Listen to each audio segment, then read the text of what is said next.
Good morning all of you. Class 9th UP board. ये हिंदी में आज हम लोग पढ़ेंगे हिंदी गद्य खंड में। हिंदी गद्य पढ़ रहे थे, देख लीजिए कहाँ तक पढ़ेंगे, उसके आगे देखिए।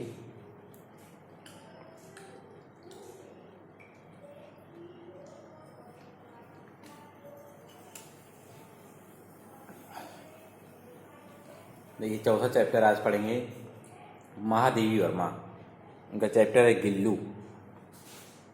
बहुत अच्छा चैप्टर, महादेवी वर्मा और गिल्लू।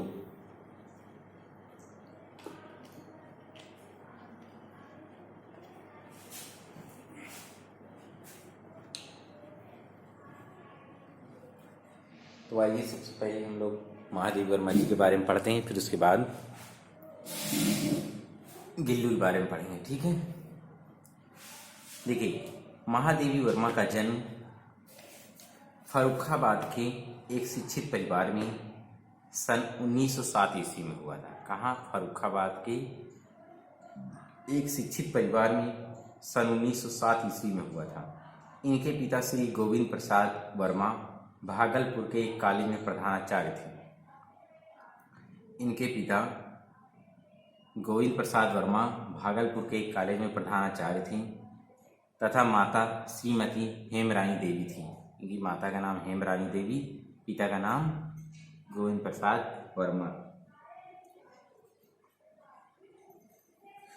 इनके नाना की साहित्य में रुचि थी। वे कभी कभी ब्रज भाषा में कविता भी लिखा करते थे। इस प्रकार महादेवी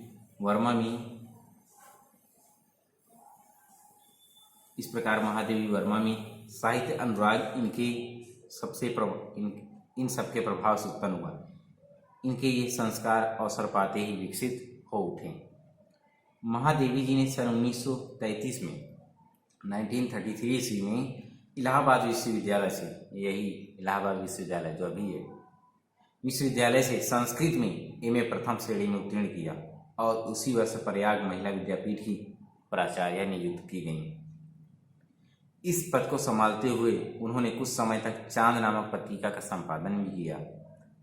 इनके जीवन पर महात्मा गांधी का और उनकी कला साधना का बहुत प्रभाव पड़ा। इनकी कला साधना पर रविन्द्रनाथ टैगोर का भी विशेष प्रभाव पड़ा। इनके शेखाचर्या एवं मंगला प्रसाद पुरस्कार से भी सम्मानित किए गए। इन्हें शेखाचर्या और मंगला प्रसाद पुरस्कार से भी सम्मानित किया गया।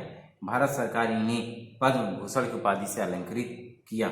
उत्तर प्रदेश सरकार द्वारा सन 1983 में महादेवी वर्मा जी को साहित्य की विशिष्ट सेवा के लिए 1 लाख रुपया देकर सम्मानित किया गया तथा ज्ञानपीठ पुरस्कार से भी इनको सम्मानित किया गया। इनकी एक रचना है यामा, उसके लिए इनको ज्ञानपीठ पुरस्कार प्राप्त हुआ था। 11 सितंबर सन 1987 ईस्वी को अस्वस्थता के कारण महादेवी वर्मा जी का निधन हो गया। 11 सितंबर 1987 ईस्वी को महादेवी वर्मा जी का निधन हो गया। इनको आधुनिक युग की मीरा के नाम से भी जाना जाता है। देखिए महादेवी जी छायावादी कविताओं के लिए अधिक जानी जाती हैं। यद्यपि इनका प्रमुख क्षेत्र काव्य रहा, तथापि इन्होंने उच्च कोटि की गद्य रचनाएं भी लिखी हैं। इन्होंने गद्य साहित्य में संस्मरण, रेखाचित्र, निबंध एवं आलोचनाएं लिखी हैं। साहित्य के प्रचार प्रसार हेतु साहित्यकार संसद नामक संस्था की स्थापना की थी।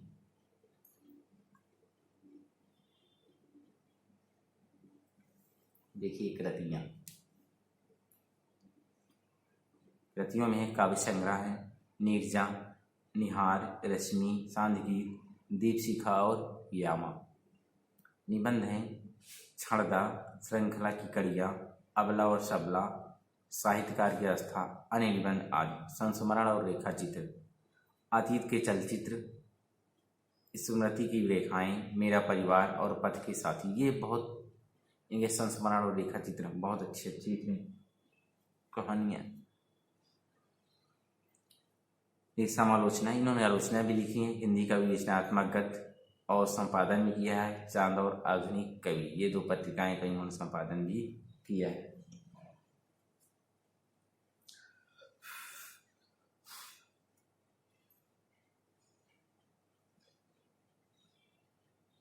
देखिए आगे, उनकी भाषा शैली, भाषा शुद्ध साहित्यिक खड़ी बोली, कहीं कहीं बीच में उत्कृष्ट संस्कृत निष्ठ उर्दू अंग्रेजी शब्दों का भी प्रयोग मिल जाता है। रचनाओं में चित्रोपम, विवेचनात्मक, भावात्मक, व्यंग्यात्मक आदि। साहित्य में स्थान पता ही, काव्य के क्षेत्र में एक नवीन युग का सूत्रपात करने वाली कवित्री के रूप में इनको याद किया जाता है।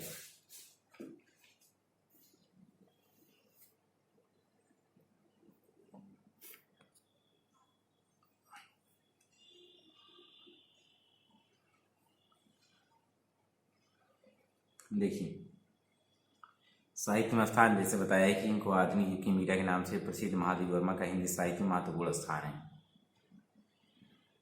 इनकी काव्य रचनाओं में नारी हृदय की वेदना का अत्यंत मार्मिक चित्रण मिलता है। महादेवी जी ने गद्य में भी समाज के विभिन्न विषयों का अत्यंत गंभीरता से लिया। हिंदी को इनकी अभूतपूर्व देन इनके रेखा चित्र हैं। देखिए, पढ़ते हैं गिल्लू। गिल्लू में क्या है? हिंदी साहित्य की सुप्रसिद्ध कवित्री और लेखिका सुश्री महादेवी वर्मा द्वारा लिखित गिल्लू रेखाचित्र विधा पर आधारित है। एक अनुपम रचना है, बहुत सुंदर रचना है। यह रेखाचित्र उनकी प्रसिद्ध रचना मेरा परिवार से संकलित है, यानी मेरा परिवार का ये भाग है, अंश है। ललित, आकर्षक व अत्यंत मनोरम वर्णनात्मक शैली पर आधारित इस रचना में सरल, सरस, शुद्ध एवं साहित्यिक खड़ी बोली का प्रयोग किया गया है। शुद्ध एवं साहित्यिक खड़ी बोली का प्रयोग किया गया है। प्रस्तुत रचना में गिलहरी जैसे एक अति साधारण एवं उपेक्षित प्राणी की चेष्टाओं का सजीव चित्रण करते हुए उसे एक स्मरणीय व्यक्तित्व प्रदान किया गया है। लेखिका की मानवीय संवेदना और ममता पर आधारित दृष्टिकोण लघु और उपेक्षित प्राणियों के प्रति प्रेम, सहानुभूति और वत्सलता भाव जगाने के लिए प्रेरित करता है। इसमें यह बताया गया है कि एक लघु प्राणी, एक छोटा सा जीव के प्रति, चाहे छोटा हो या बड़े हो, जीव तो जीव होते हैं, सबके साथ, सबके प्रति प्रेम, सहानुभूति और वत्सलता निभाना चाहिए, जगाना कर, यही भावना इसमें जगाने का प्रयास किया है। देखिए, ये सोनजूही में आज एक पीली कली लगी है। सोनजूही एक पौधा, पेड़, समझ लीजिए ये क्या बोलते हैं, कनेर का पेड़, कनेर के फूल का पेड़ है एक। सोनजूही में एक पीली कली लगी है। आज एक सोनजूही पौधे में आज एक पीली सी कली लगी हुई है, खिली नहीं है, कली लगी है। उसे देखकर अनायास ही अचानक उस छोटे सा जीव स्मरण में उसकी याद आ गई, जो इस लता की सोनजूही की लताओं में सघन हरितिमा में, यानी घने घने पत्तियों में छिपकर बैठता था, घने पत्तियों में छिपकर बैठ जाता था। और फिर मेरे निकट पहुँचते ही, और जैसे ही मैं उस निकट आती, वह मेरे कंधे पर कूदकर मुझे चौंका देता था। आता था और मुझे चौंका देता था, अचानक से कूद जाता था। तब मुझे कली की खोज रहती थी। इन लताओं में रहती, कहीं कली मिल जाए, पूजा पाठ हो जाए, फूल मिल जाए। पर आज मुझसे उस लघु प्राणी की खोज है, परंतु मैं आज उस छोटे से जीव की खोज कर रही हूँ जो कभी मेरे साथ ऐसी शरारतें किया करता था।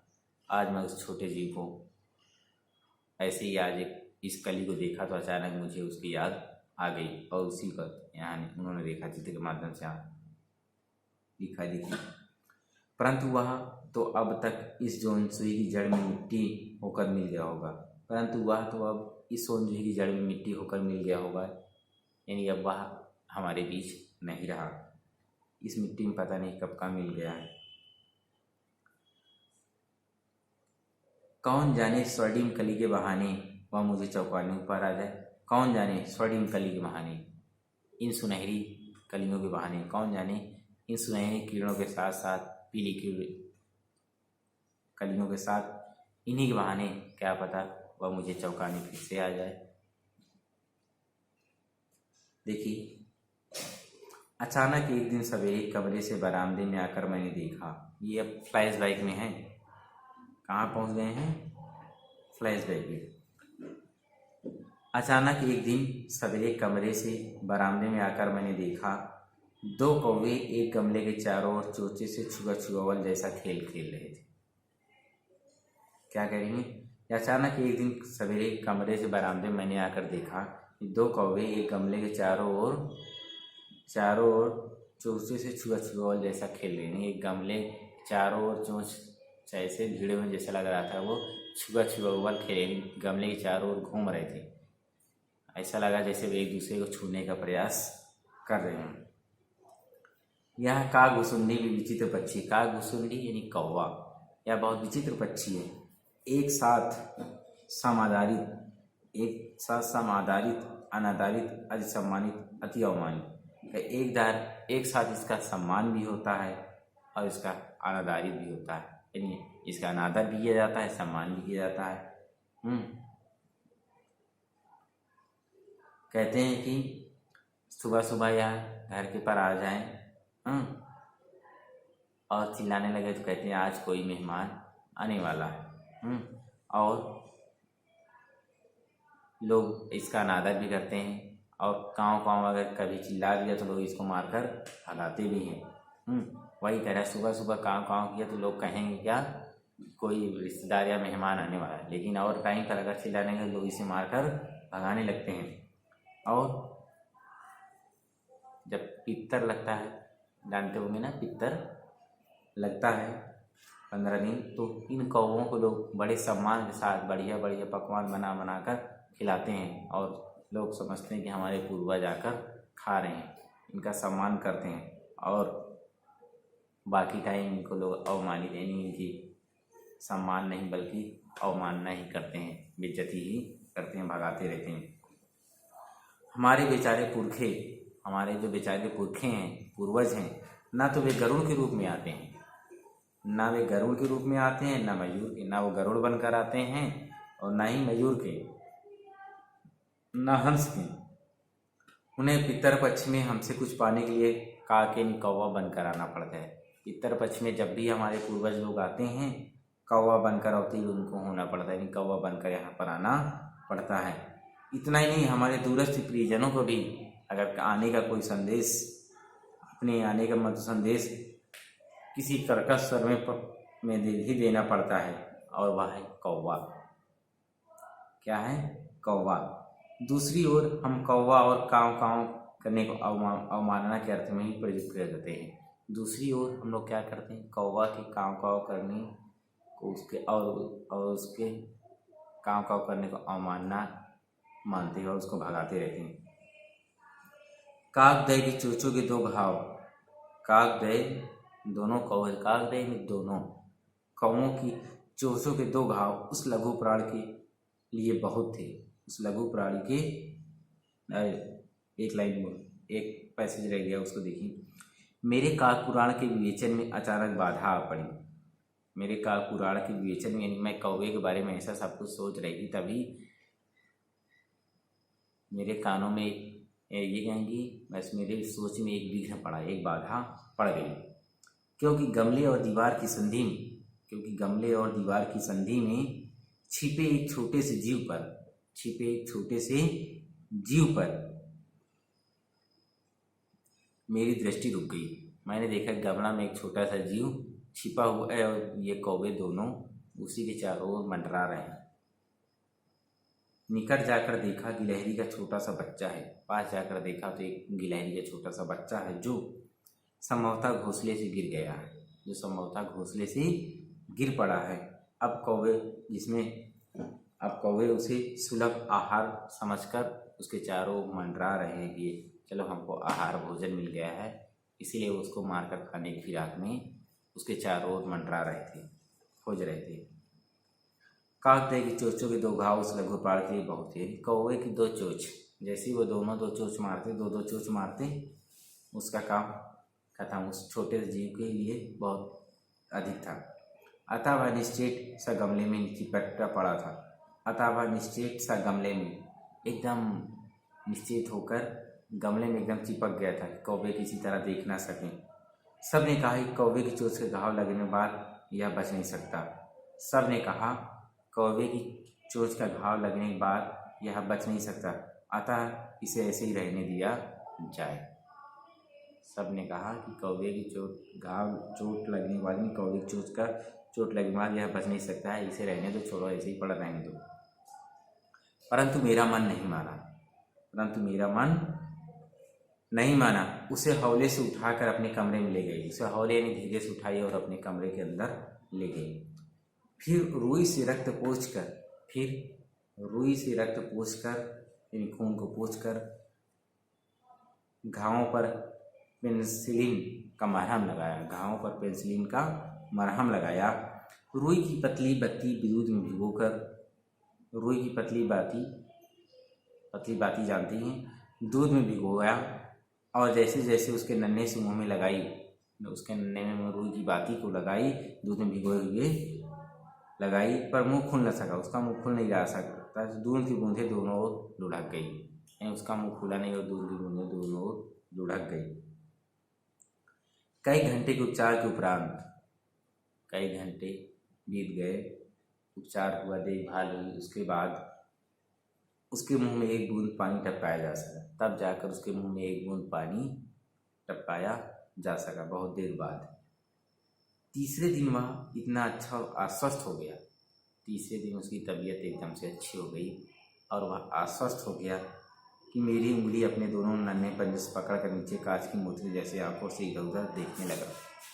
क्या तीसरे दिन वह इतना अच्छा और आश्वस्त हो गया कि मेरी उंगली अपने दोनों नन्हे पंजों से पकड़ लिया, मेरी दोनों उंगली अपने नन्हे पंजों से पकड़कर नीले कांच की, क्या जैसे कांच की नीले नीले मोतियाँ होती हैं, उन नीली आँखों से वह धीरे धीरे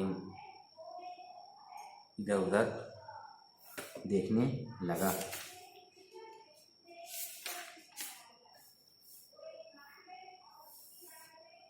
देखिए आगे।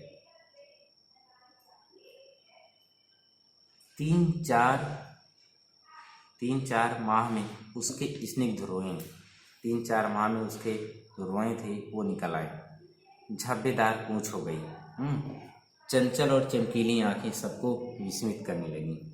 उसकी चंचल और चमकीली आंखें सबको विस्मित यानी आश्चर्यचकित करने लगी।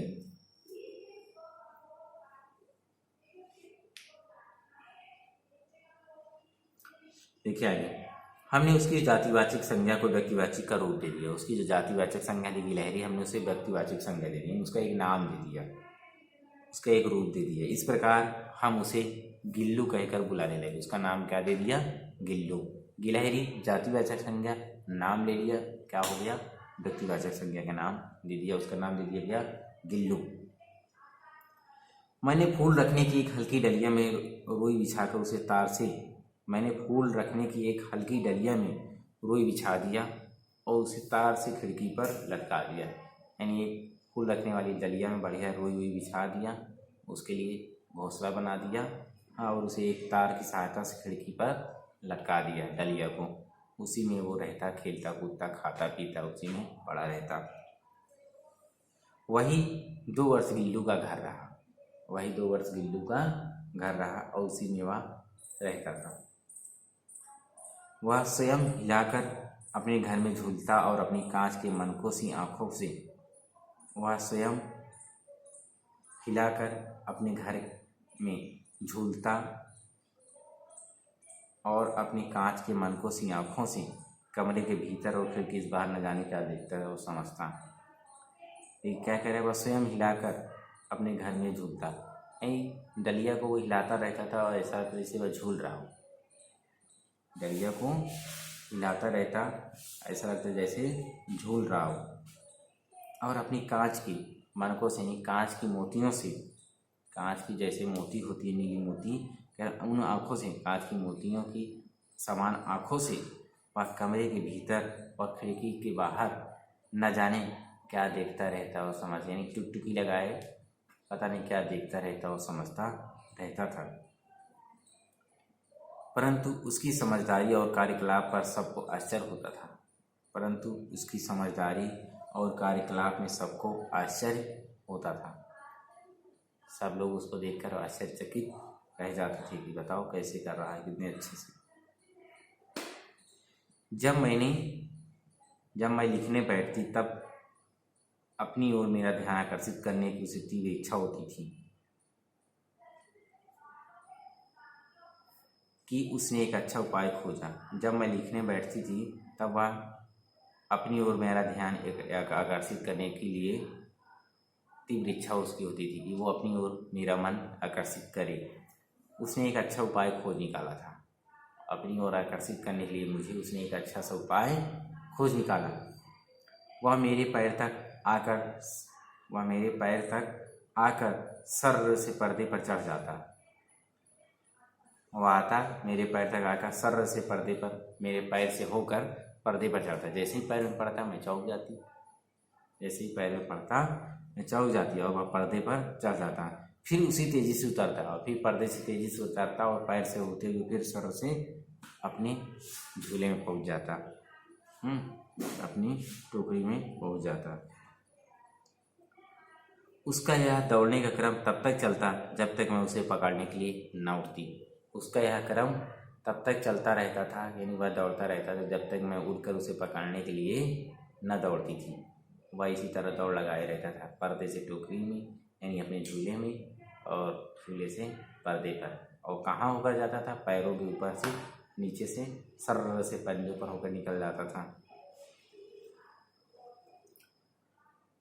कभी मैं गिल्ली को पकड़कर एक लंबे लिफाफे इस प्रकार रख देती कि अगले दो पंजों और सिर के अतिरिक्त सारा लघु गाद लिफाफे के भीतर बंद रहता। कभी मैं क्या करती, गिल्ली को पकड़ एक बड़े से लंबे लिफाफे में ऐसे रख देती, ठीक है, गिल्लू के अगले दो पंजे और सिर बाहर रहे, बाकी पीछे का सारा जितना शरीर है वो लिफाफे के अंदर रहता था, बंद रहता था। इस अद्भुत स्थिति में कभी कभी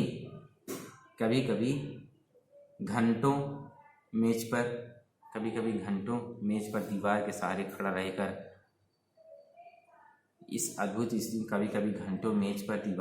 खड़ा रहकर वह अपनी चमकीली आंखों से मेरा कार्यकलाप देखा करता था। इसी स्थिति में यानी लिफाफे के अंदर बंद रहकर फिर गिल्लू के जीवन का प्रथम बसंत आया। प्रथम बसंत यानी प्रथम वर्ष, 1 साल बीत गया, बर्थडे आया।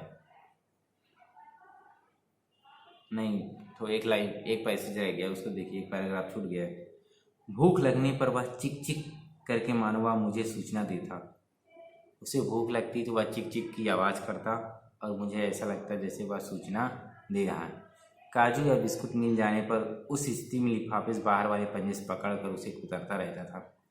काजू या बिस्कुट मिल जाए तभी वह लिफाफे के अंदर रहे और आगे वाले पंजों से वह उसे पकड़कर कुतरता रहता था और खाता रहता था। फिर गिल्लू के जीवन का प्रथम बसंत आया, यानी पहला साल आया। 1 साल का गिल्लू हो गया। नीम चमेली की गंध मेरे कमरे में हौले हौले आने लगी। नीम चमेली की गंध मेरे कमरे में हौले हौले यानी धीरे धीरे से अंदर आने लगी। बाहर की गिलहरियाँ खिड़की की जाली के पास आकर चिक चिक करके न जाने क्या कहने लगी।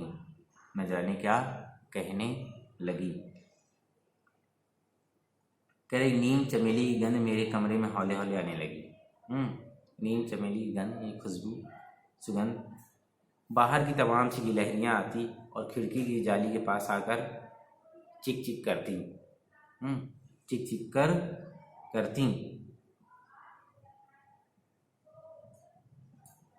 पता नहीं आकर वो गिल्लू से क्या कहती थी। गिल्लू को जाली के पास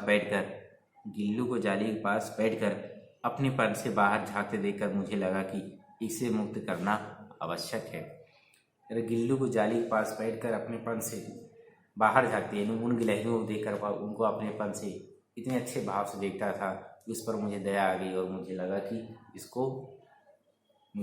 इसको मुक्त करना आवश्यक है, इसको छोड़ देना चाहिए, ये जाए अपनों के साथ मिले, अपनों के साथ रहे। ये आधी कहानी हो गई। आधी कहानी अगली क्लास में पढ़ेंगे। ठीक है, बाय।